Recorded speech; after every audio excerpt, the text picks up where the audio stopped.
Est-ce qu'il existe encore des endroits sur cette planète où l'homme n'a pas changé? Des endroits où le temps s'est arrêté? Où des peuples vivent encore comme leurs ancêtres vivaient il y a 10 000 ans?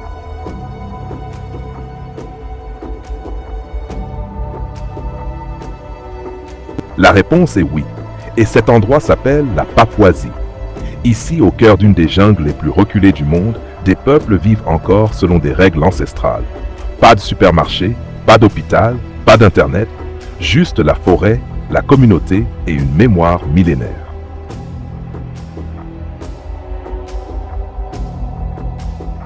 La Papouasie est l'une des îles les plus grandes et les plus isolées du monde, plus grande que le Texas. Plus de 312 tribus différentes, plus d'1 millier de langues distinctes.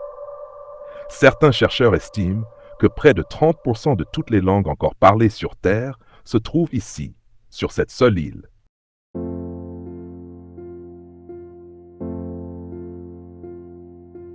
C'est peut-être l'endroit le plus humainement divers de la planète.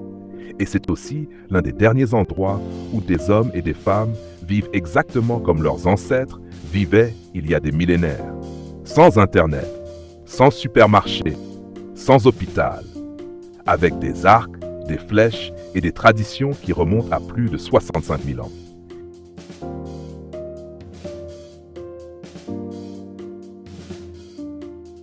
Pour atteindre les tribus, il faut un guide, un permis de police spécial, puis une marche à pied de plusieurs heures à travers une forêt épaisse, humide, infestée d'insectes. Ce n'est pas un voyage pour tout le monde.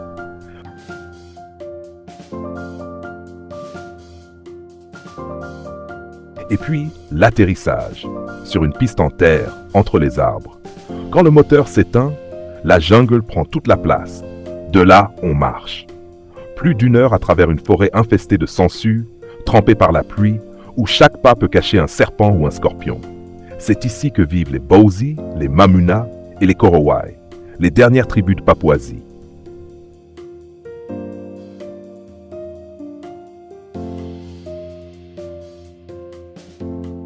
Le premier contact est un son, pas une voix, pas un cri, une flûte, son de flûte en bambou.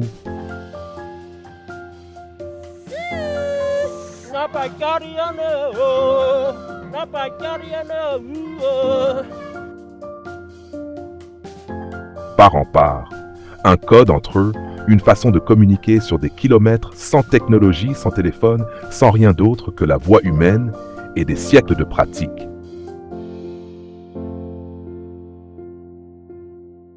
Des hommes, des femmes, des enfants, petits, maigres, les yeux grands ouverts sur ces étrangers venus de l'autre bout du monde. Pas de peur, pas d'hostilité. Juste cette façon de vous regarder qui dit clairement « Nous sommes chez nous ici, pas vous ».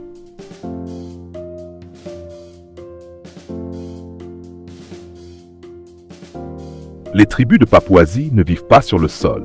Elles vivent dans les arbres, à 10, 20, parfois 30 mètres de hauteur. Des plateformes de bois et de feuilles tressées, suspendues entre les branches des plus grands arbres de la forêt.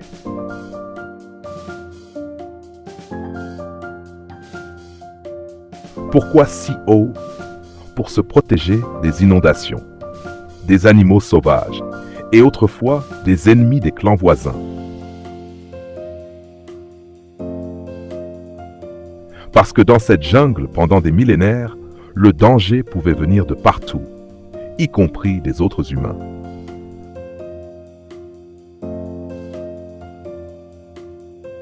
Et c'est là qu'il faut parler de ce que tout le monde veut savoir, et que tout le monde redoute d'entendre, le cannibalisme.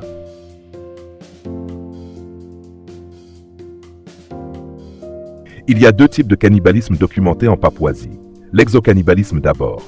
Manger un ennemi d'un clan adverse. Pas pour le plaisir, pas pour la nutrition, comme acte de guerre ultime, pour s'approprier la force de l'ennemi, pour signifier une victoire totale et définitive. Et l'endocannibalisme ensuite. Pratiqué dans certaines tribus des hauts plateaux. Manger un proche décédé, un parent, une mère, par amour et par respect, pour que son âme soit préservée, pour qu'elle ne soit pas abandonnée.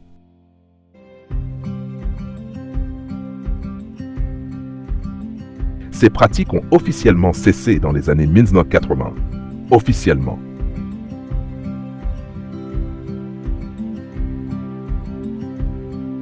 Il parle plusieurs langues. Il connaît la forêt comme sa propre maison. Et son père était cannibale. Sans honte, sans dramatisation, avec une franchise qui déstabilise. Son père voyait les membres des clans ennemis comme une proie, pas comme des monstres, pas avec sadisme, simplement comme une réalité de la survie dans un monde où les tribus se livraient des guerres permanentes pour des territoires, des femmes, des cochons volés, des offenses ancestrales. Tuer l'ennemi, le manger, affirmer la victoire, nourrir la famille. C'était la logique de ce monde. Un monde qui a existé ici pendant des siècles.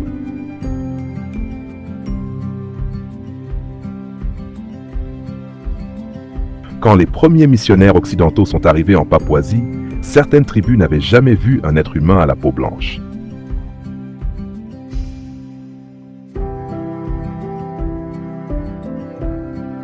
Ils ont vu quelque chose d'inconnu, quelque chose de différent, et ils ont voulu savoir si ça avait un goût différent. Certains missionnaires n'en sont pas revenus. Les tribus qui les ont tués reconnaissent aujourd'hui ce qui s'est passé. Elles ont présenté leurs excuses aux familles des victimes des décennies plus tard. Des cérémonies de réconciliation ont eu lieu. Ce n'est pas de l'histoire. C'est la mémoire vivante de personnes encore en vie.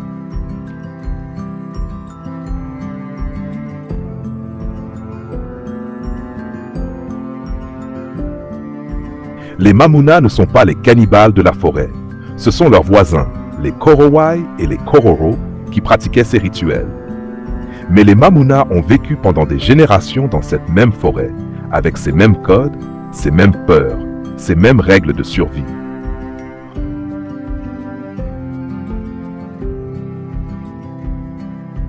Ils ont été contactés pour la première fois par des étrangers il y a seulement 35 ans. Une génération, une seule. Avant ça, ils ignoraient qu'il existait un monde au-delà de cette forêt.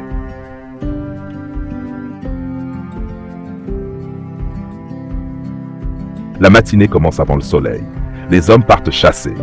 Des cochons sauvages, des poissons, des crevettes, des wallabis.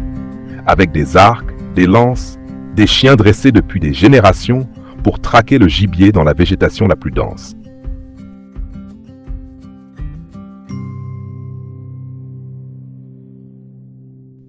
Ils avancent en silence, pieds nus sur les racines glissantes, sans carte, sans GPS.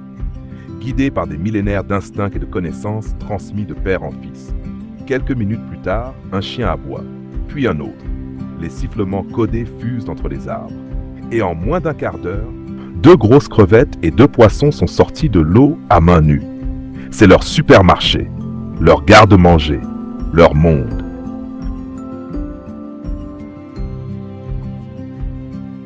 Tout vient des arbres ici. La nourriture, l'abri, les lits, les outils, les armes, les médicaments traditionnels.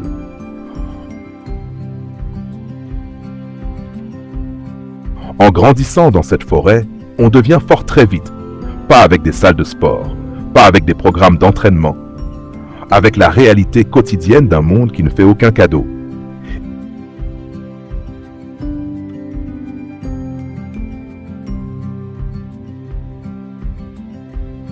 Le repas du soir est simple. Du sago, une fécule extraite de palmiers tropicaux. C'est la base de leur alimentation depuis des millénaires. On y ajoute ce qu'on a trouvé dans la journée. Du poisson, des crevettes, des légumes sauvages cueillis dans la forêt. Pas de sel, pas d'épices, pas de recettes. Juste ce que la jungle donne ce jour-là.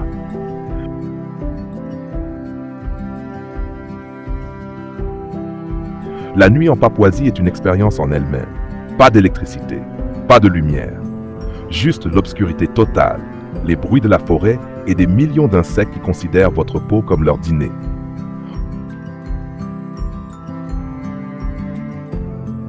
Le matin venu, les questions s'imposent d'elles-mêmes. Qui sont vraiment ces gens? Sont-ils sauvages, comme certains aiment le croire, ou sont-ils simplement différents?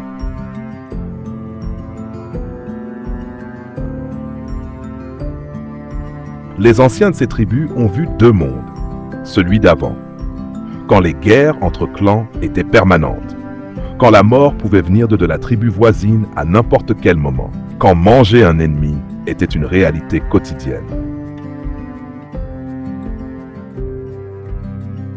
Et celui d'aujourd'hui, avec des téléphones portables qui ont pénétré jusqu'au cœur de cette jungle. Instagram et TikTok ont pénétré même les jungles les plus reculées du monde. Les jeunes de ces tribus regardent des vidéos de danse. Ils découvrent des villes qu'ils n'ont jamais vues, des nourritures qu'ils n'ont jamais goûtées, des façons de vivre qui n'ont rien à voir avec la leur. Et ils veulent en savoir plus.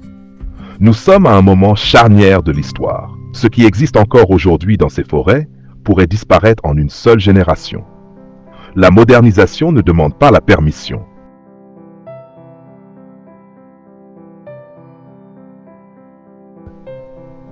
Ce que nous avons trouvé au cœur de cette forêt, ce n'est pas des monstres, ce n'est pas des sauvages, c'est des familles.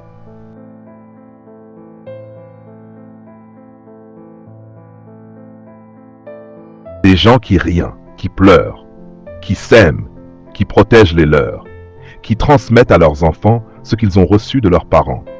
Appeler ces tribus non civilisées serait une erreur profonde. Elles ont des codes, des lois, une justice, une organisation sociale qui fonctionne depuis des millénaires, sans État, sans police, sans tribunal. Qui sommes-nous pour dire que notre façon de vivre est supérieure à la leur?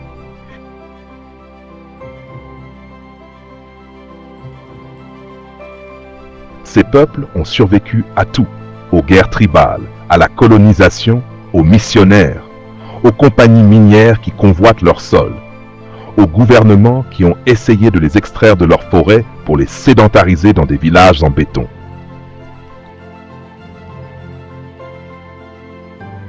Ils sont encore là. Pour combien de temps encore, personne ne sait. Ce qui est certain, c'est qu'aujourd'hui, en 2025, dans l'une des jungles les plus isolées du monde, des hommes et des femmes vivent encore comme leurs ancêtres vivaient il y a des millénaires. Sans supermarché, sans hôpital, sans Internet. Avec la forêt, avec leur communauté, avec leur mémoire. Et cette mémoire mérite d'être racontée. Si cette vidéo vous a emmené quelque part que vous n'aviez jamais imaginé visiter, si elle vous a fait réfléchir à ce que signifie vraiment être humain, alors il y a une chose simple que vous pouvez faire maintenant. Abonnez-vous, activez la cloche, partagez cette vidéo autour de vous. Chaque vue, chaque partage nous permet de continuer à aller chercher ces histoires-là où personne d'autre ne va. Dites-nous en commentaire ce qui vous a le plus touché dans ce voyage, ce qui vous a surpris, ce qui vous a dérangé.